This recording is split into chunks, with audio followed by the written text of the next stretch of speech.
A very warm welcome to all of my listeners. Hello, my dear friends. Here we are going to read the next part of First Vision of the Divine Mother. This is the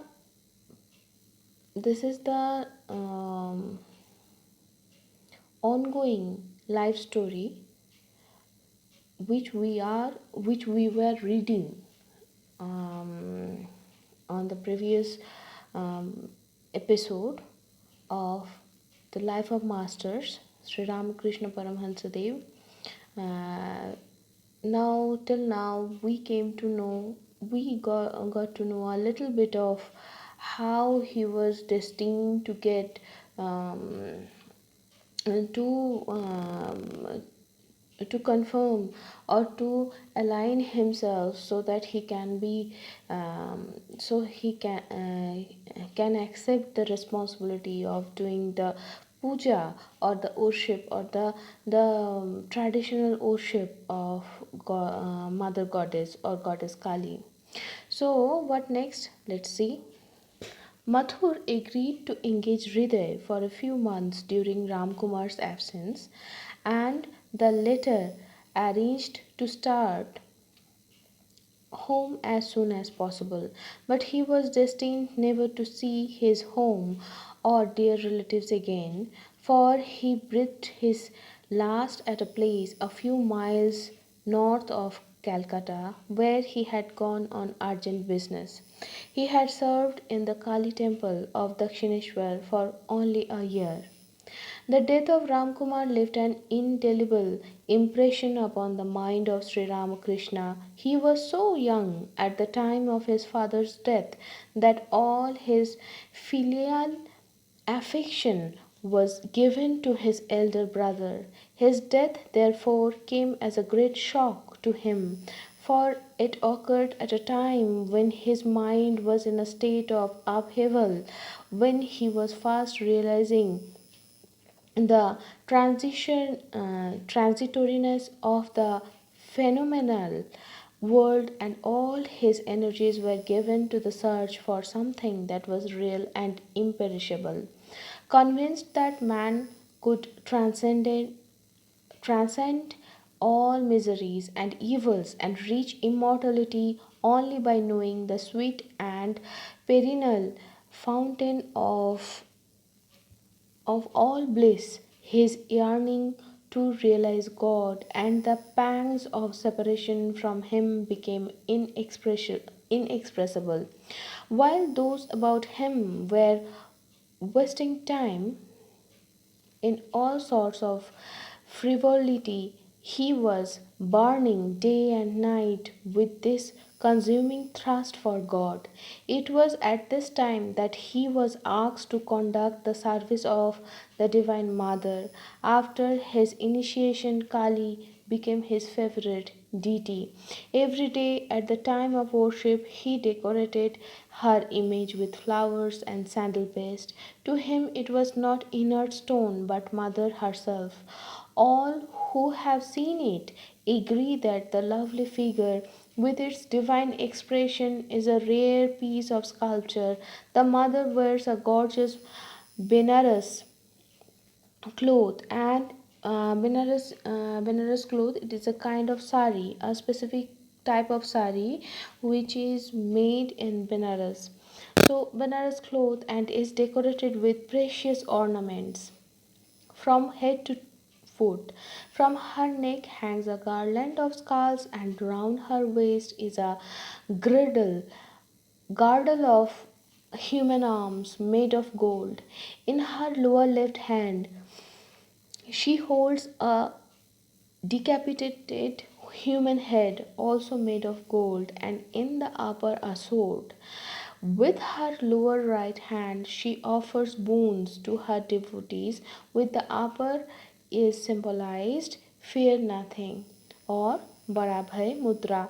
The skulls and the sword represents her terrible side, and her right hands offering boons and fearlessness, the benignant side.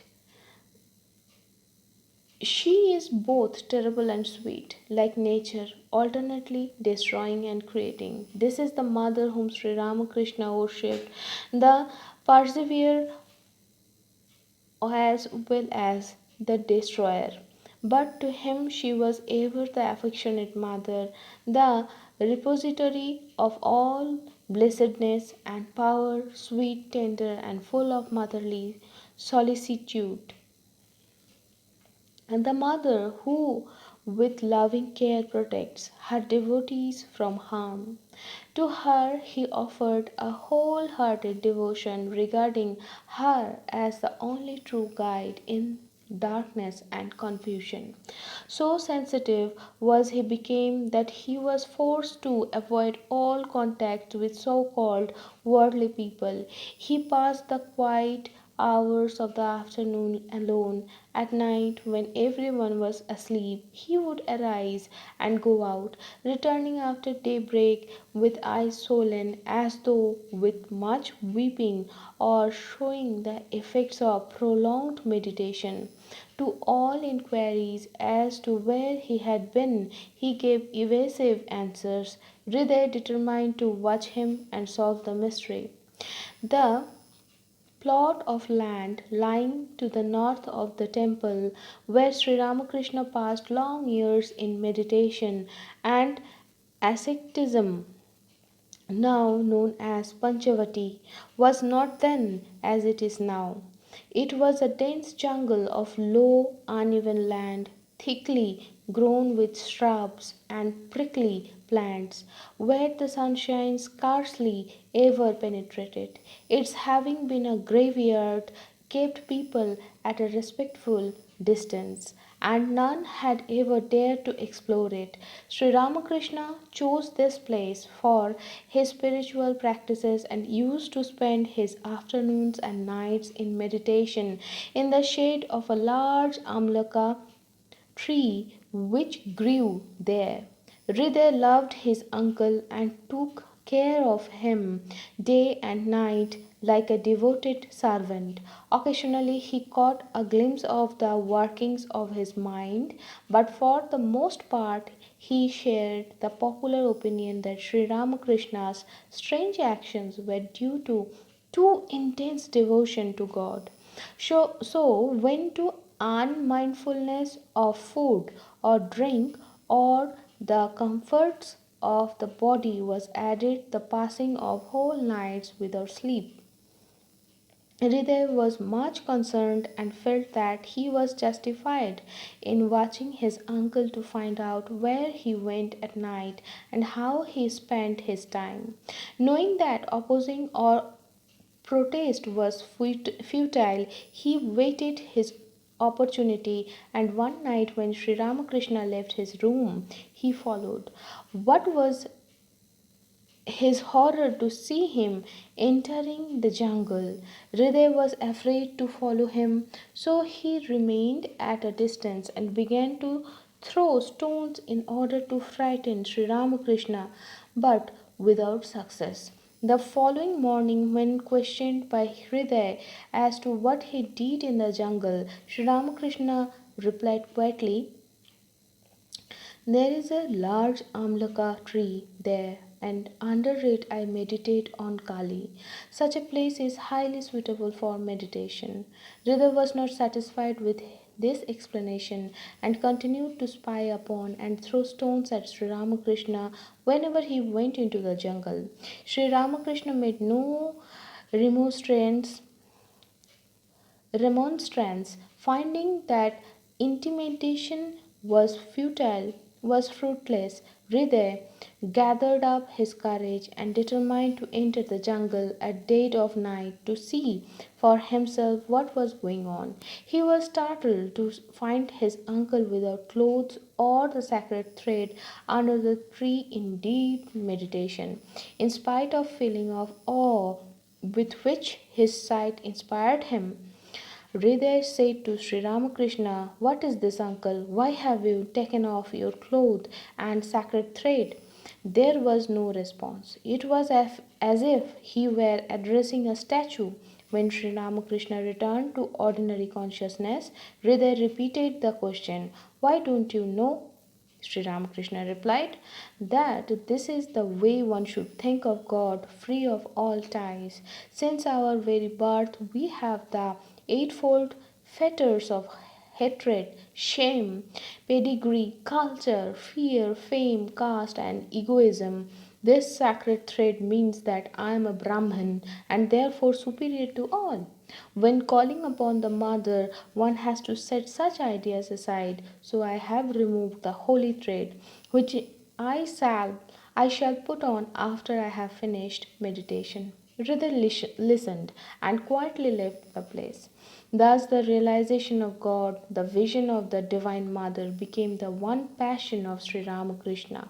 Strange was the method of worship of this most wonderful devotee, the singing of devotional songs composed by such devotees as Ram Prasad and Kamalakanta of Bengal was one of its salient features. They seemed to open the floodgate of his heart, and he would weep profusely like a child, sore at heart at the separation from its mother. O Mother, what art thou? Reveal thyself to me. Ramprasad saw thee, and often thy divine grace. Am I a wretch that thou dost not come to me? Pleasure, wealth, friends, enjoyments, I do not want any of these. I only desire to see thee, Mother. Tears flowed continuously from his eyes. The day would pass, and when the peal of evening bells in the temple announced the close of the day, he would become sadder still and cry, "Another day is spent in vain, Mother, for I haven't seen thee. Another day of this short life has passed, and I haven't realized the truth." He would often rub his face against the ground in his agony. His plaintive moans would attract crowds of people who whispered to one another, "Poor young man, has he really lost his mother?" His pathetic cries move one to tears. In another mood, he would sit before the image of Kali and say to her, "Art thou true, mother? Or is it all a fiction of the mind, mere poetry without any reality? If thou dost exist, why can I not see thee? Is religion then a fantasy, a mere castle in the air?" Scarcely would these words pass his lips when in a flash he would recollect the lives of Ram Prasad and other devotees who actually saw God in this very life. She can't be a mere freak of the human imagination. The young worshipper would think, there are people who have actually seen her. Then why can't I see her? Life is passing away. One day is gone, followed by another, never to return. Every day I am drawing so much near to death. But where is my mother? The scriptures say that there is only one thing to be shout in this life, and that is God. Without Him, life is unbearable, a mockery. When God is realized, life has a meaning. It is a pleasure, a veritable garden of ease. Therefore, in pursuit of God, sincere devotees renounce the world and sacrifice their lives. What is this life worth if I am to drag on a miserable existence from day to day without tapping that eternal source of immortality and bliss? Doubts like this, thoughts like this would only increase his longing and make him redouble his efforts to realize God. Referring to this tremendous thirst for God, Sri Ramakrishna would often say to his disciples later on, "Oh, what days of suffering I passed through! You can't imagine my agony and separation from Mother. That was only natural.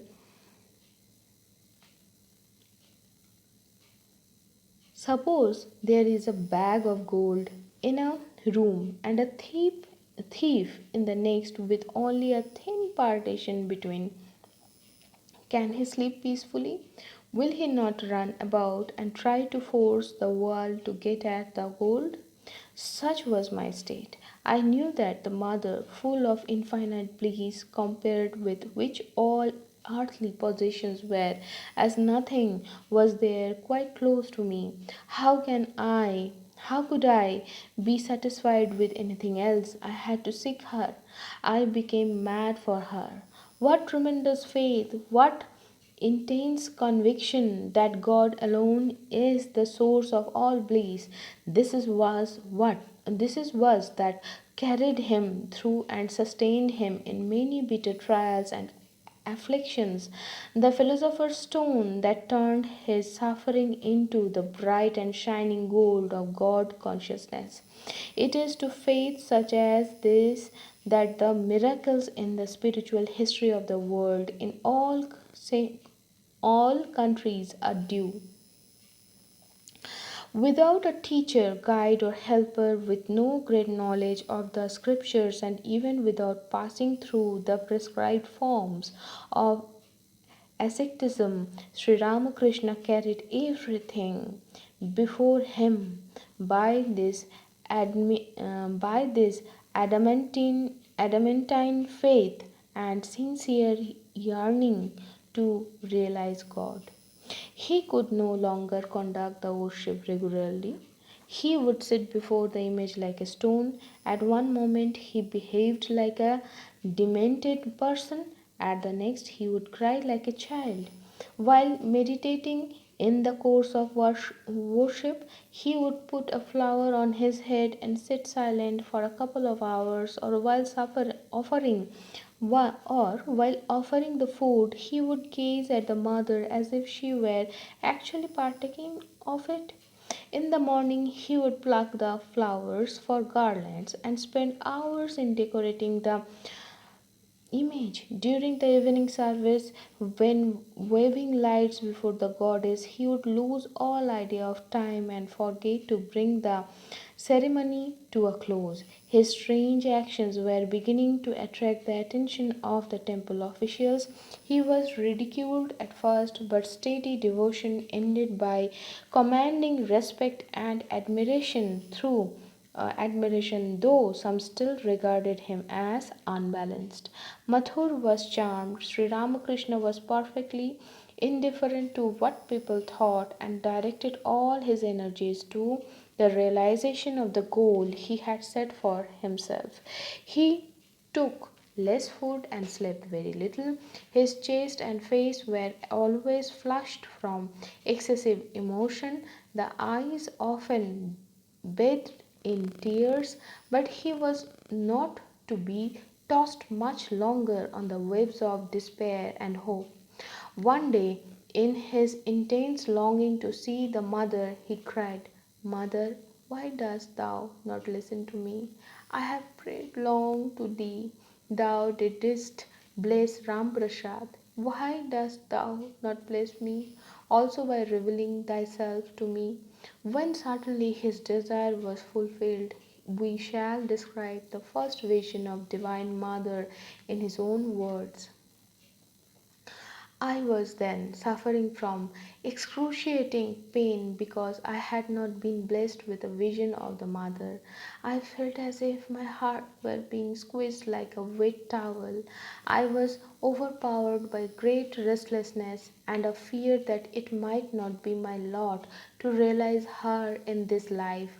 I could not bear the separation any longer. Life did not seem worth living.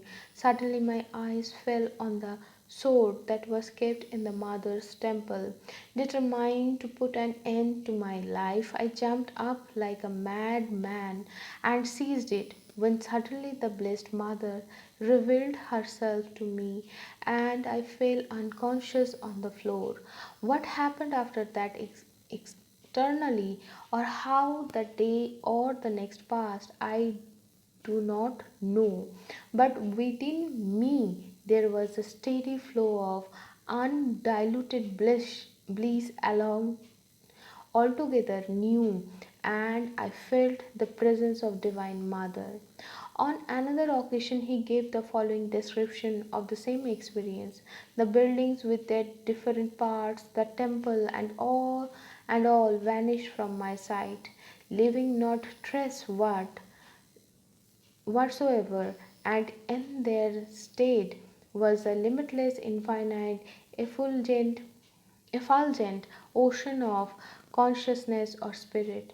As far as the eye could reach, its shining billows were madly rushing towards me from all sides with a terrific noise to swallow me up. In the twinkling of an eye, they were on me and engulfed me completely. I was panting for breath. I was caught in the billows and fell down senseless. Whether or not he saw in this ocean of effulgence that blissful form of the Divine Mother which was so dear to his heart, he did not make clear. It is possible that he did, for as soon as he regained consciousness, he called aloud, "Mother, Mother." From this time on, his constant prayer was that he might have a repetition of this vision. Sometimes his desire would become so intense that he would roll on the ground crying, "Mother, be gracious unto me and reveal thyself once more." He would cry so bitterly that people gathered about him to see. I scarcely realized their presence, the master afterwards said. They looked more like shadows or painted pictures than real objects, and I did not feel the least abashed at displaying my feelings before them. But the moment I lost outward consciousness in a paroxysm of pain at separation from the mother, I would find her standing before me in her matchless radiant form, granting boons to her devotees and bidding them be of good cheer. I used to see her smiling, talking, consoling, or teaching me in various ways. So, my dear friends, today we are going to close this chapter here only, and in the next week we will start the next segment of our Sri Ramakrishna Paramhansa Dev's life, and that would be God intoxicated state. So, till then, be blessed, be happy, and be the man, or be the human being, or be the woman, whatever the designation you want to put for yourself. Just be happy with a big pure smile. So till then, ta-ta.